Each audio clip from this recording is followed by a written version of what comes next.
Hello guys, welcome to our channel study Studio. Student, आज हम class 12 का जो इंग्लिश सब्जेक्ट है उसके सारे पोएम के अप्रिसिएशन इस वीडियो में लेकर आ गए हैं। स्टूडेंट, आज के जो वीडियो है ये पार्ट 1 है। टोटल इंग्लिश के सिलेबस में टोटल 8 पोएम्स है, दैट मीन्स 8 अप्रिसिएशन है। सो पार्ट 1 में आज हम 4 अप्रिसिएशन देखने वाले एंड इन पार्ट 2 बचे हुए 4 अप्रिसिएशन भी कवर कर लेंगे। Okay, now student, board exam में अप्रिसिएशन ये 4 मार्क्स के लिए आता है। अगर आपने पेपर पैटर्न देखा होगा that you will get to know कि जो पोएम सेक्शन है, सेक्शन नंबर 2 पोइट्री का जो है, वहाँ पे अप्रिसिएशन 4 मार्क्स के लिए आता है। नाउ फॉर 4 मार्क्स हमको कुछ पॉइंट्स ध्यान में रखने हैं। वो जो पॉइंट्स है, अगर वो पॉइंट्स हमने पैराग्राफ फॉर्मेट में अप्लाई कर दिए so we can get full marks. Okay, so कौन कौन से पॉइंट है, let's see. Yes, points to remember while writing appreciation. Now, अगर आप जो पोएम का appreciation लिख रहे हो उस पोएम का नेम आपको पता होना ज़रूरी है। ठीक है, जैसे अगर हमने पेपर पैटर्न के हिसाब से देखा तो पेपर में पोएम का नाम लिख के नहीं आता है। ओके, पोएम का पैराग्राफ स्टांजा आते हैं। वो स्टांजा को एनालाइज करके हमको ये जानना पड़ेगा कि ये पोएम कौन सी है। ये पोएम मनी है, ये poem Song of the open Road है, ये पोएम इंडियन वीवर्स है, कौन सी है। We have to analyse that first. ठीक है, अगर बाय सपोज पोएम आ गई Song of the open Road और आपको लगा कि ये पोएम इंडियन वीवर्स वाली है और आपने इंडियन वीवर्स का अप्रिसिएशन लिख दिया, सो you are getting 0 marks for that. Okay, so first thing, poem कौन सी है, पोएम का नाम क्या है, ये आपको मालूम होना ज़रूरी है। देन आफ्टर देखो, नाउ पोएट, जो पोएम है उसका पोएट किसने ये पोएम लिखी है, आपको उसका नाम याद रखना है। ठीक है, उसके बाद theme. Now what is theme student? पूरे पोएम में जो सेंट्रल आइडिया बताई गई है, जो थीम बताई गई है, that you have to mention in 2 to 3 sentence over here. Understood? Yes, तो पोएम हो गई, पोएट हो गए, थीम हो गया। Now rhyming scheme. Rhyming scheme, कुछ कुछ जो पोएम्स है उसमें rhyme scheme free verse format रहती है। What is free verse format? Free verse format मतलब उस पोएम में राइमिंग वर्ड्स नहीं होंगे।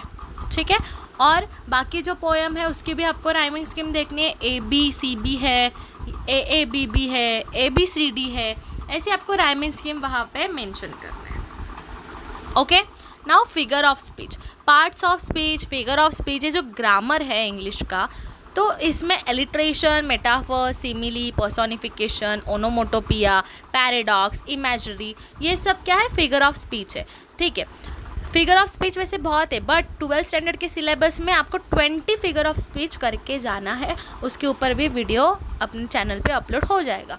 बट नाउ पर्टिकुलर पोएम में कौन कौन से फिगर ऑफ स्पीच यूज़ किए हैं ये आपको वहाँ पे बताना ज़रूरी है। ठीक है, like song of the open road, ये जो पोएम है इसमें एलिट्रेशन, मेटाफर, सिमिली ये सपोज यूज़ हुआ है।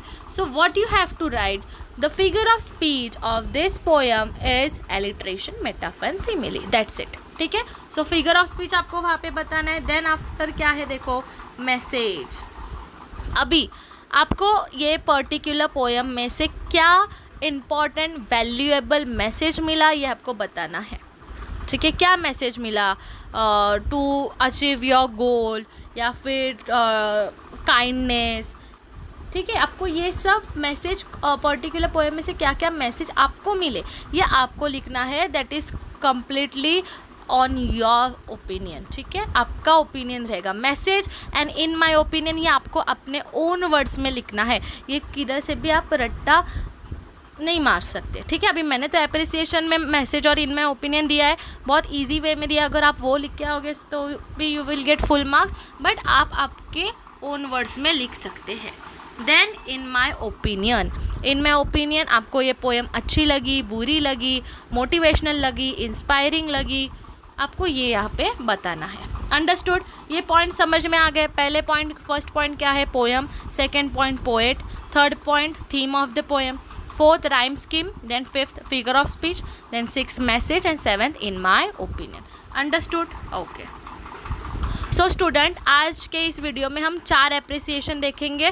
सो ये एप्रिसिएशन अभी मैं सिर्फ रीड कर रही हूँ. ओके, ये एप्रिसिएशन आप अपने नोटबुक में लिख लो और बाहर कर लो. 4 मार्क्स के लिए ये एप्रिसिएशन आप लिख के आ जाओगे. You will get 4 marks out of या फिर 3.5. Okay, yes. So let's start. Our first appreciation is song small towns and rivers. Yes, small towns and rivers. अभी मैं सिर्फ रीड कर रही हूँ क्योंकि ये मैंने ही पीपीटी बनाया है, तो मैंने आपको सिर्फ यही बताना चाहती थी कि आपको पॉइंटर्स कैसे याद रखने और 4 मार्क्स के लिए आपको क्या क्या लिखना है. ये मैंने इस पीपीटी में आपको लिख के रेडीमेड दिया है. सिर्फ आपको आपके नोटबुक में नोट डाउन करना है और लर्न करना है. Okay, so small towns and reverse. The poem Small Towns and Rivers was written by the well-known poet Mamang Dai. It is a narrative poem. The theme of the poem is conservation and preservation of natural element in our surroundings. The rhyme scheme of this poem is in free verse format. मतलब क्या small towns and rivers free verse format है या because इस poem में कुछ भी rhyming words नहीं है. ठीक है, लिखी किसने है? ममांग दाई ने. ठीक है, थीम क्या है इसका?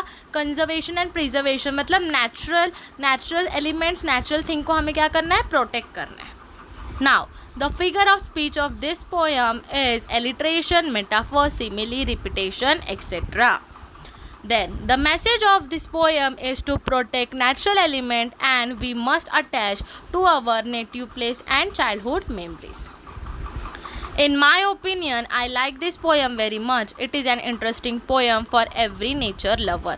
Now student, आपने देखा होगा कि मैंने जो ये पीपीटी बनाया है इसमें मैंने poem, poet, theme of the poem, rhyming scheme, figure of speech, message, ये जितने पॉइंटर्स है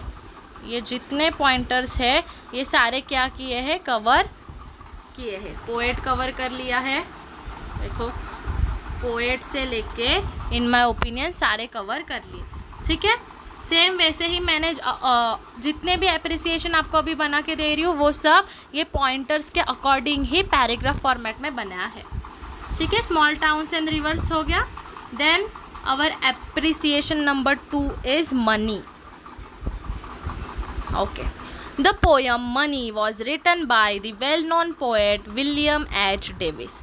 It is a reflective poem, show both status about rich man and poor man. अभी यहाँ पे ये बताया है कि जब भी इंसान रिच और पैसे वाला रहता है तभी उसके पास सभी लोग आते हैं, सभी उससे प्यार करते हैं, सभी को वो चाहिए. But at that time wait he had nothing, जब उसके पास कुछ नहीं रहता तभी लोग उसे वैल्यू नहीं देते. ठीक है, और उसको जब भी वो रिच था तभी उसको सभी मिल रहे थे, लेकिन जब भी उसकी कंडीशन एकदम पुअर हो गई स्टूडेंट, एट दैट टाइम 100 में से उसके सिर्फ 10 ट्रू फ्रेंड्स थे जो उसको बाद में रियलाइज़ हुआ. ये यहाँ पे इसकी ये थीम है. ठीक है, देखो, the theme of the poem is effect of money on behavior of people. The poet himself experienced the life of a poor. The rhyme scheme of the poem is A, B, C, B.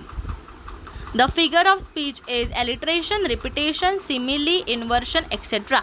Figure of speech के ऊपर एक अलग series, एक पूरा grammar की अलग series playlist में आ जाएगी 12th स्टैंडर्ड के लिए. उसमें हम देखेंगे फिगर ऑफ स्पीच क्या है, tenses, simple perfect tense, simple continuous tense, simple past tense, ये सब चीज़ें. ठीक है, यस. देन क्वेश्चन टैग देखेंगे, बहुत सारी चीज़ें. हम ग्रामर का पार्ट 1 पार्ट 2 करके प्लेलिस्ट बनाने वाले, वहाँ पे फिगर ऑफ स्पीच भी आ जाएगा. नाउ ये जो मनी पोएम है इससे हमें क्या मैसेज मिलता है? देखो, the message of the poem is identify difference between true and false friends. मैंने आपको इसे बताया. Money has no role and not require for a real happiness in life. Understood? Okay, अभी इसका मैं आपको बताती हूँ. इन माय ओपिनियन जो है स्टूडेंट, ये जो इन माय ओपिनियन है ये आपको मोस्टली सभी जगह सेम लिखना है कि in my opinion I like this poem very much, it is an interesting poem, इधर तक ही लिखना है. ठीक है, नेचर लेवल तो सिर्फ स्मॉल टाउन्स एंड रिवर के लिए ही होगा. It is an interesting poem. ठीक है, या फिर it is N inspiring motivational poem.